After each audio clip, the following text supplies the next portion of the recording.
So good morning everyone. Today we are going to start with our new chapter of grade 12 of Indian economy, that is human capital development.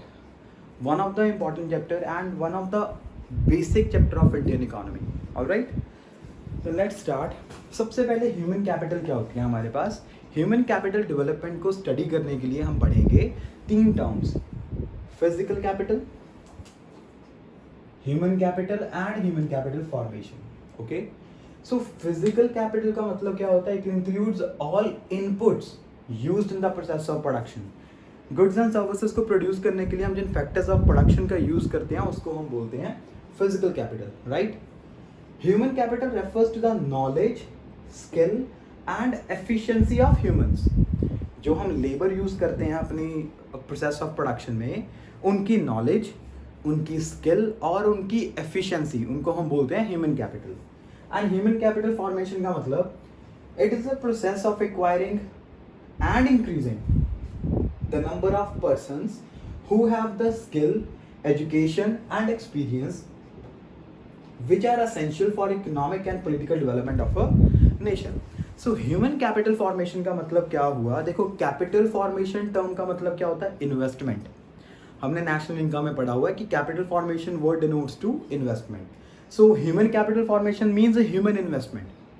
सो जब हम अपने human capital, human labour की गिनती को increase करेंगे, when there is an increase in a number of human capital who are more than efficient, skilled and trained one. ठीक है ना? सो भाई, जितने भी हमारे पास ह्यूमन लेबर्स या ह्यूमन रिसोर्सेज अवेलेबल हैं, जब वो अपनी स्किल को, अपनी एजुकेशन को, अपनी ट्रेनिंग को एनहांस करेंगे, तब हम बोलते हैं कि हमारी कंट्री की ह्यूमन कैपिटल फॉर्मेशन हो रही है. तो मैं आपको एक बार दोबारा से इसकी डेफिनेशन पढ़ के बता रहा हूँ. Human capital formation is the process of acquiring and increasing the number of persons who have skill, education and experience which are essential for the economic and political development of a nation. ठीक है? So यहाँ पे ये चीज important है, increasing the number, acquiring and increasing the number of persons who have skill, education and experience, right? So physical capital क्या होती है हमें पता लग गया. हमारी ह्यूमन कैपिटल क्या होती है, ह्यूमन कैपिटल फॉर्मेशन क्या होती है, राइट? देखो, इंडियन इकोनॉमी हमारे लिए क्या है? अगर आप टीआर जैन में से इसको पढ़ने के लिए जाओगे ना, जो हमारे बेसिक्स चैप्टर्स थे वो मैंने आपको साइड बाय साइड बता दिए. पहले 4-5 पार्ट्स हमारे बहुत इंपॉर्टेंट थे, तो वो हमें बुक से ही रीड आउट करने पड़ेंगे. ये हमारे बहुत ही बेसिक से चैप्टर हैं, तो इसको मैं आपको प्रेफर करूंगा साथ साथ आप एज इट इज इसके नोट्स बनाओ. ठीक है? सो सोर्सेज ऑफ ह्यूमन कैपिटल मतलब कि ह्यूमन कैपिटल फॉर्मेशन HCF कहाँ से बनती है? इसके रिसोर्सेज क्या है हमारे पास कंट्री में? देखो, the first one is investment on education. एक पर्सन अपनी नॉलेज और एफिशिएंसी को इंक्रीज कैसे करेगा? भाई, अगर जैसे कि 10th तो हर बच्चा पास आउट करेगा, लेकिन +1 में जाके हर बच्चे की स्ट्रीम अलग हो जाती है. कोई मेडिकल ऑप्ट करेगा, कोई नॉन मेडिकल ऑप्ट करेगा, कोई कॉमर्स ऑप्ट करेगा. सो इसका मतलब एक पर्टिकुलर पर्सन सिर्फ कॉमर्स की तरफ जा रहा है, दैट मीन्स वो अपनी नॉलेज सिर्फ और सिर्फ कॉमर्स के लिए इंक्रीज करेगा. तो वो ह्यूमन कैपिटल फॉर्मेशन का प्रोसेस वहाँ से स्टार्ट हुआ. ठीक है? अगर उस पर्सन ने कॉमर्स का प्रोफेशनल बनना है कॉमर्स की फील्ड में, तो वो क्या करेगा? CA. सिमिलरली +2 के बाद अगर किसी ने मेडिकल लाइन में डॉक्टर की डिग्री लेनी है, MBBS करनी है, तो उसको क्या करना पड़ेगा? उसको डॉक्टरी की लाइन में जाना पड़ेगा. मतलब उसको he must opt for MBBS. ठीक है? सिमिलरली अगर किसी ने इंजीनियरिंग करनी है, तो वो कहाँ पे जाएगा? B.Tech में. ठीक है? सो इसका मतलब अपनी स्किल को इम्प्रूव करने के लिए हम क्या करेंगे? हमारे पास हुनर तो है अकाउंट्स करने का, लेकिन हमें टेक्ट नहीं पता, मेथड्स नहीं पता हम कैसे करेंगे. तो वो कैसे आएगा? With the help of education. So it is a basic expenditure. Human capital formation का सबसे बेसिक हमारे पास, आप लोगों ने ना 9th में भी एक चैप्टर पढ़ा होगा, people as a resource, economics में. वहाँ पे इकोनॉमिक्स में पीपल एज अ रिसोर्स, ठीक है ना, एक हमारी जो नेशन की पॉपुलेशन है उसको एफिशिएंटली यूटिलाइज करने के लिए हमारे पास 2 तरह के फैक्टर्स थे on which our quality of population depends. The first one is education and the second one is health. Okay, so भाई फर्स्ट ऑफ ऑल एक्सपेंडिचर आ गया हमारे एजुकेशन पे. Secondly expenditure on health. अब एक पर्सन एफिशिएंट कैसे होगा? जब वो मेंटली एंड फिजिकली स्ट्रांग बनेगा. मेंटली एंड फिजिकली स्ट्रांग कब बनेगा? जब उसको टाइम से अगर उस पर्सन को किसी तरह की कोई डिजीज़ है, उसको फीवर हुआ, जब उसको टाइम से प्रॉपर ट्रीटमेंट मिलेगा तब वो जाके एफिशिएंटली काम करेगा। ठीक है, हम बोलते हैं ना हेल्थ इज़ वेल्थ, है ना, it is an old saying. So health is wealth का मतलब अगर हेल्थ है तभी वेल्थ बनेगी। तो इसका मतलब the second most important expenditure is health. ठीक है, जब हम एजुकेशन और हेल्थ पे पैसा खर्च करेंगे तब हमारे पास skilled, knowledgeable and efficient persons की डेवलपमेंट होगी। Next one is on the job training. अब ऑन द जॉब ट्रेनिंग क्या होता है, देखो भाई कई लोग जैसे होते हैं, जैसे कि कोई इंजीनियर है, ठीक है, उसको डिग्री तो मिल गई इंजीनियरिंग की, लेकिन उसको काम करना नहीं आता। तो उसको काम करना कहाँ से सीखेगा वो बंदा, जब वो एक्चुअल में जॉब लगेगा। सो जब उसकी जॉब स्टार्ट हुई तब उसको एक्चुअल में एक्सपीरियंस आना शुरू हुआ, उसको नॉलेज मिलनी शुरू हुई कि भाई हाँ उसने अपनी स्किल को कैसे अप्लाई करना है, कैसे नहीं। ठीक है ना। So on the job training का मतलब क्या होता है, जब हम एक्चुअल वर्किंग एनवायरनमेंट में रह के काम सीखते हैं। अब मैं आपको यहाँ पे एक एग्जांपल बताता हूँ। मान लो कि मेरे किसी फ्रेंड की बैंक में जॉब लगी, SBI में, ठीक है। सो उसकी प्लेसमेंट हुई पटियाला में, राइट। लेकिन उसका जो ट्रेनिंग सेंटर है वो बना चंडीगढ़, पंचकुला। ठीक है। सो पंचकुला में उसने 45 डेज की अपनी ट्रेनिंग कंप्लीट की, लेकिन वो एक्चुअल वर्किंग एनवायरनमेंट नहीं था, वो उनका सिर्फ और सिर्फ एक ट्रेनिंग हब था। ठीक है, लेकिन एक्चुअल काम उसको पटियाला में आके सीखने को मिला। ये होती है हमारे pass on the job training. जो वो पंचकुला में जाके आया था वो था ऑफ द जॉब ट्रेनिंग, लेकिन हमारी जो स्किल है, वो हमारी नॉलेज है, वो कहाँ से इंप्रूव होती है, ऑन द जॉब ट्रेनिंग से। And the next one is expenditure on information. Company को या ऑर्गेनाइजेशन को पता होना चाहिए कि मार्केट में ऐसे स्किल्ड पर्सन्स कौन फॉर्मुलेट कर रहा है। जैसे कि मेरी कोई कंपनी है, मुझे ह्यूमन कैपिटल फॉर्मेशन करनी है अपनी कंपनी की, मतलब number of skilled person increase करने हैं, तो मेरे पास मार्केट की प्रॉपर इन्फॉर्मेशन होनी चाहिए कि भाई मेरी कंपनी में जिस तरह की डेजिग्नेशन के लिए मुझे पर्सन चाहिए, वो डेजिग्नेशन मुझे कौन से पर्टिकुलर इंस्टीट्यूट से मिलेंगे, कौन से यूनिवर्सिटी से मिलेंगे, जहाँ पे लोग हमारे MBA स्टूडेंट जो है हमारे MBA MCA करते हैं ना, हायर डिग्रीज करते हैं, वहाँ पे उनकी प्लेसमेंट होती है। वो प्लेसमेंट कैसे पता लगता है बैंक वालों को, एक्सेस वालों को कैसे पता लगता है कि भाई यहाँ पे MBA प्रोफेशनल है, क्योंकि उनके पास इन्फॉर्मेशन होती है मार्केट की। इन्फॉर्मेशन तभी मिलेगी जब वो पैसा खर्च करेंगे। The last one is migration. Migration का मतलब क्या है, यहाँ पे ना बहुत सारे लोग ये सोचेंगे कि माइग्रेशन का मतलब है rural areas to urban areas, ना, ये गलत है। यहाँ पे माइग्रेशन का मतलब क्या है कि एक पर्सन था मिस्टर एक्स, उसने पहले मेडिकल लाइन में जॉब की 2 साल, फिर वो बैंक में आ गया 2 साल, फिर वो टीचर बन गया 1 साल के लिए। तो इस तरह से क्या हुआ, वो लगातार अपनी जॉब्स को चेंज करता जा रहा है। दैट मीन्स वो माइग्रेट होता जा रहा है एक प्रोफेशन से दूसरे प्रोफेशन में।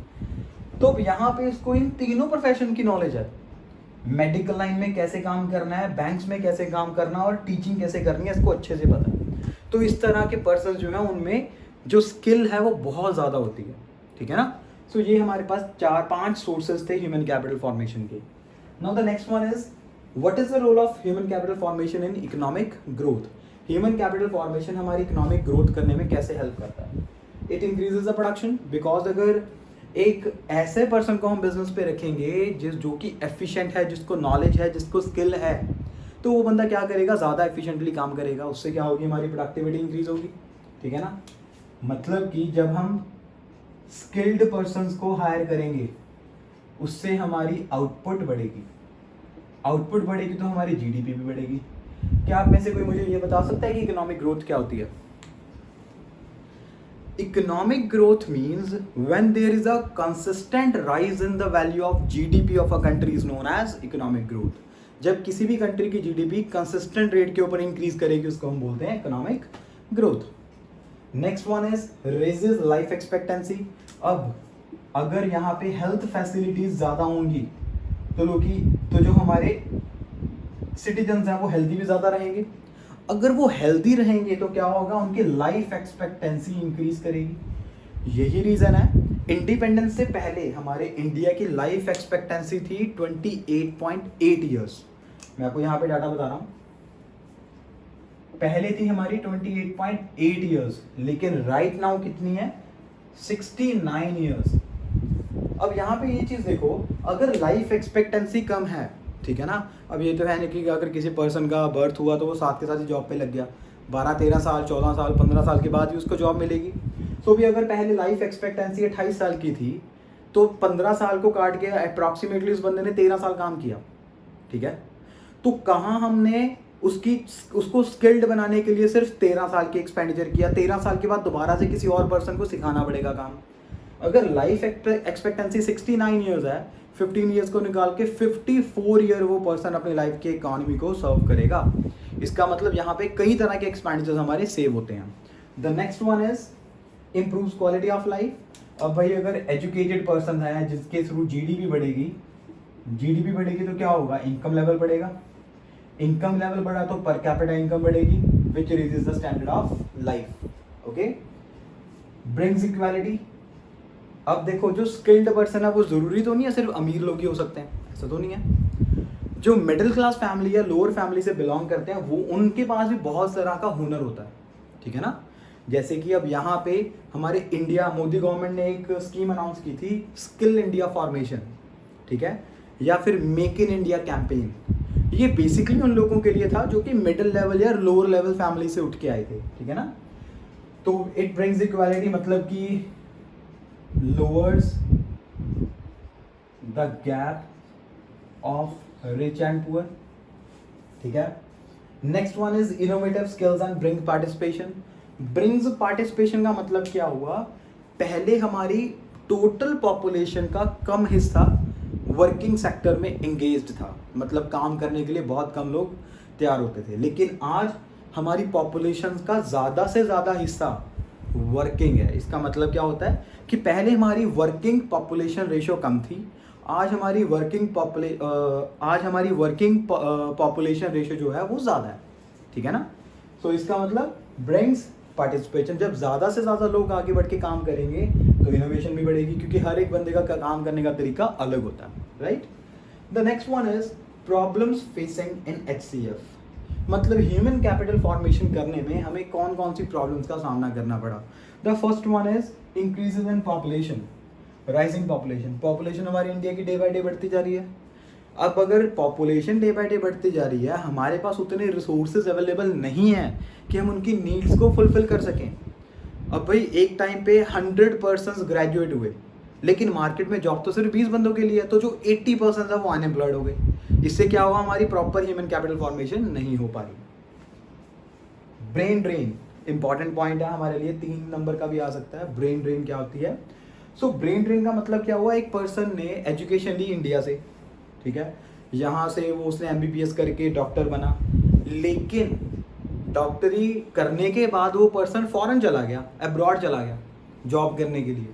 मतलब उसने स्टडी तो यहाँ से, उसने स्किल तो इंडिया से हासिल की है, लेकिन वो इन्वेस्टमेंट किसी और कंट्री के बन गया, उसको हम बोलते हैं ब्रेन ड्रेन, ठीक है।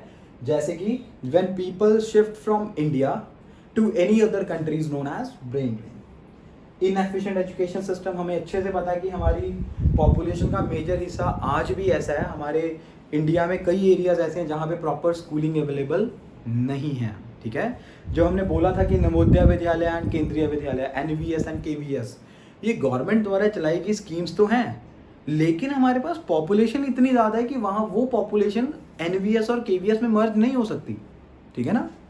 The last one is inefficient man power planning. वही बात आ गई, जब हमारे पास पॉपुलेशन डे बाय डे बढ़ती जा रही है, हमारे पास प्रॉपर रिसोर्सेज नहीं है उनकी नीड्स को फुलफिल करने के लिए, तो हम उनको जॉब्स कहाँ से प्रोवाइड करेंगे, ठीक है ना। सो बेसिकली क्या होगा, इनएफिशिएंट मैन पावर प्लानिंग, मतलब कि हमारे पास काम करने के लिए स्पेस तो थी 10 बंदों की, लेकिन हमारे पास सिर्फ 6 पर्सन था। मतलब supply of labour is equal to demand of labour is always not equal, ये इस पॉइंट पे आएगा, राइट। ये तो हो गया हमारे पास बेसिक स्ट्रक्चर। अब हम बात करते हैं थोड़ी न्यूमेरिकल्स डाटा। अब न्यूमेरिकल्स डाटा में हम क्या करेंगे कि हमारे एजुकेशन सिस्टम में क्या क्या है आज के टाइम में, ठीक है। मैं सिर्फ ये वाला एरिया रेज कर रहा हूं।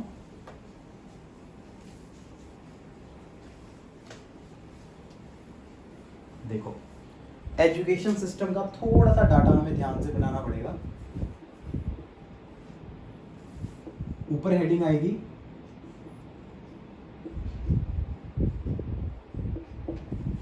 एजुकेशन सेक्टर, मैं आपको टॉपिक बता देता हूं, एन एसेंशियल पार्ट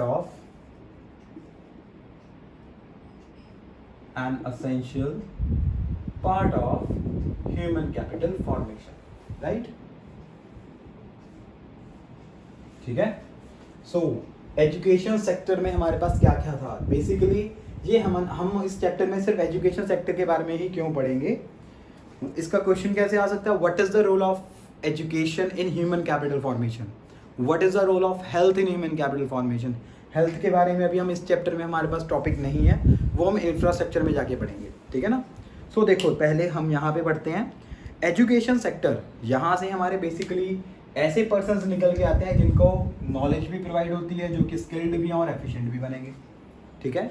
सो हमारे इंडिया का जो एजुकेशन सेक्टर है, एजुकेशन स्ट्रक्चर है, वो 3 पार्ट्स में डिवाइडेड है, लेट इट बी, ठीक है। तो मैं आपको प्रॉपरली बता रहा हूं, आप यही डाटा एज इट इज आपने अपनी नोटबुक्स में नोट डाउन करना है, राइट। सबसे पहले है elementary education, the next one is secondary and higher education,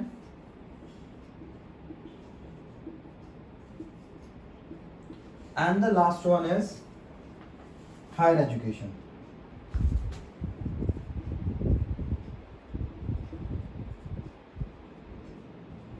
यहाँ पे आएगा secondary and senior secondary education, right. तो ये मैंने अपने 3 स्ट्रक्चर्स के नाम लिख दिए। अब डाटा बहुत ध्यान से लिखना, मैं साथ साथ आपको बता रहा हूं। यहाँ पे हमारे पास बेसिकली ग्रेड 1 से 8 तक की सारी क्लासेस कवर अप होती हैं, जिनकी एज क्या पाई जाती है 6 to 14 years. Elementary education includes the education belongings to class grade 1 to grade 8 and it covers the age group of the children from 6 to 14 years. And the next one is, यहाँ पे आएगा grade 9 to 12 और age group आएगा हमारे पास 14 to 19 years, ठीक है। और तीसरे में हमारे पास आएगा कॉलेज एजुकेशन, ठीक है, above 19 years, right. The next one is elementary education में, यहां पे हमारे पास इंडिया में जो प्राइमरी स्कूल्स थे, प्राइमरी स्कूल्स, राइट, उनकी गिनती 1950 में कितनी थी। 1950 में हमारे पास थी 2.24 lakhs, कब 1950-51 में। और presently according to our latest data 11.32 lakh. ये डाटा कब का दिया हुआ है, 2011-12 का, ठीक है। ये डाटा एज इट इज याद करना है आपने। सीनियर सेकेंडरी स्कूल्स हमारे पास कितने थे पहले, जहां पे 9 से लेके +2 की एजुकेशन हमें मिलती थी। तो पहले हमारे पास स्कूल्स थे टोटल 7.4 थाउजेंड्स, मैं के लिख रहा हूं, कब 1950-51 में। लेकिन ये गिनती बढ़ के कितनी होगी हमारे पास 2.32 lakhs 2011-12 में, राइट। पहले मैं इन दोनों को कवर अप करता हूं, फिर मैं तीसरे की तरफ जाऊंगा। द नेक्स्ट वन इज, हमारे इंडिया में टोटल 97% जो पर्सन है वो गेट द एलिमेंट्री एजुकेशन। मतलब हमारे इंडिया में 6 से लेके 14 साल तक जितने भी बच्चे हैं उसका 97% एलिमेंट्री एजुकेशन ले रहे हैं। The next one is, government introduce various policies. Government ने क्या किया, सर्व शिक्षा अभियान, मिड डे मील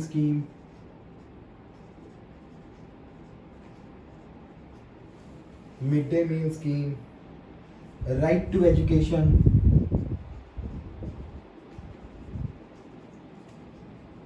कई सारी पॉलिसीज बनाई जिनके थ्रू हम अपनी एलिमेंट्री एजुकेशन को और ज़्यादा स्ट्रॉन्ग कर सकें, राइट। नेक्स्ट वन है सेकेंडरी एजुकेशन। सेकेंडरी एजुकेशन में हमारे पास स्कूल्स तो आ गए थे, लेकिन अब यहाँ पे स्टूडेंट्स, पहले हमारे पास स्टूडेंट्स कितने थे 15 लाख, पहले थे हमारे पास 15 लाख, अब कितने हो गए 482 लाख। कब? ईयर सेम है, ठीक है। 15 लाख से बढ़ के बच्चों की गिनती 4 करोड़ 82 लाख हो चुकी है। And the next one is, अब सेकेंडरी एजुकेशन को स्ट्रॉन्ग करने के लिए यहाँ पे एनवीएस एंड केवीएस की स्टैब्लिशमेंट हुई, नवोदय विद्यालय एंड केंद्रीय विद्यालय, जो कि fully centrally government sponsored schools हैं, right. The next one is higher education. अब हायर एजुकेशन में हमारे पास कौन कौन से पॉइंट्स आएंगे? यहाँ पे हमारे पास जो कॉलेजेस हैं उनकी गिनती कितनी हो गई हमारे पास? 578 थे हमारे पास पहले, अब हैं हमारे पास 35,839। कब? 1950-51 में, 2011-12 में, राइट। और इनमें पढ़ने वाली जो स्टूडेंट्स हैं उनकी गिनती थी, स्टूडेंट्स 130 लाख। और सेकेंडरी एजुकेशन में हमारे पास यूनिवर्सिटीज कितनी हैं आज के टाइम पे? यूनिवर्सिटीज अवेलेबल हैं 27 to 665, पहले थी 27, अब कितनी है 665 यूनिवर्सिटीज ऑल ओवर इंडिया। और 1950 में हम अपनी जीडीपी का 1.5% हिस्सा एजुकेशन के ऊपर खर्च करते थे, and now a days it is about 3.1% on education. ये है हमारे पास 2011 का डाटा, ये है हमारे पास 1950 का डाटा, राइट। सो ये तो हुआ हमारे पास एजुकेशन से रिलेटेड कि भाई प्राइमरी एजुकेशन क्या होती है, एलिमेंट्री क्या होती है, सेकेंडरी क्या होती है, एंड हायर एजुकेशन क्या होती है। इसके अलावा हमारे पास कुछ टर्म्स हैं, मैं ऊपर लिख रहा हूँ, ठीक है। टर्म्स आपने 9th-10th में वो टर्म्स पढ़ी होंगी पहले। The first one is gross enrolment ratio.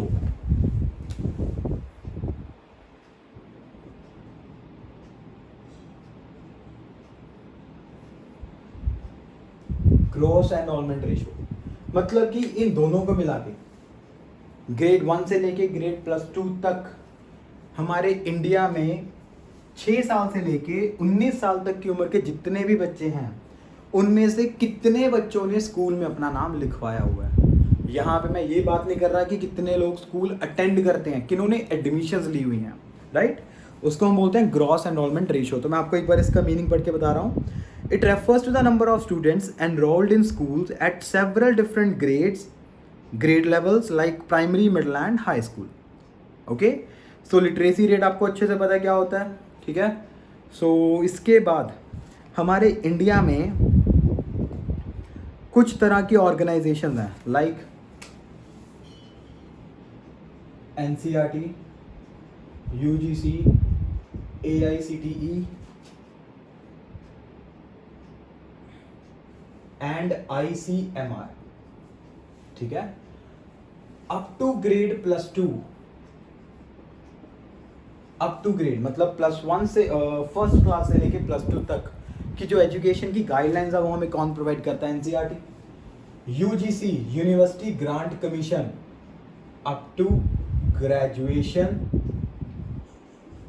And post grades, right. AICTE इसकी फुल फॉर्म अगर कोई लिखना चाहता है तो वो लिख सकता है, all India council of technical education. All India council of technical education मतलब कि जो पर्सन्स इंजीनियरिंग करते हैं, इंजीनियरिंग एजुकेशन में इनकी गाइडलाइंस चलती हैं। ICMR, ठीक है। ICMR stand for Indian council of medical research, जिन्होंने मेडिकल लाइन में मतलब जो डॉक्टरेट करते हैं, जो डॉक्टर्स बनते हैं, उनको ICMR की गाइडलाइंस फॉलो करनी पड़ती हैं। इनकी फुल फॉर्म्स बहुत इंपॉर्टेंट है, इनकी फुल फॉर्म्स, ठीक है, चारों की चार। सो बच्चों, this is all about our chapter human capital development, ठीक है। सो इतना सा ही चैप्टर है, बस मेन आपका ये डाटा था जिसको आपने अच्छे से नोट डाउन करना है, ठीक है। कोई किसी भी तरह की कोई वैल्यू को स्किप मत करना, बहुत इंपॉर्टेंट टॉपिक है ये हमारा। ठीक है. So see you in the next class with the next chapter. Goodbye and take care.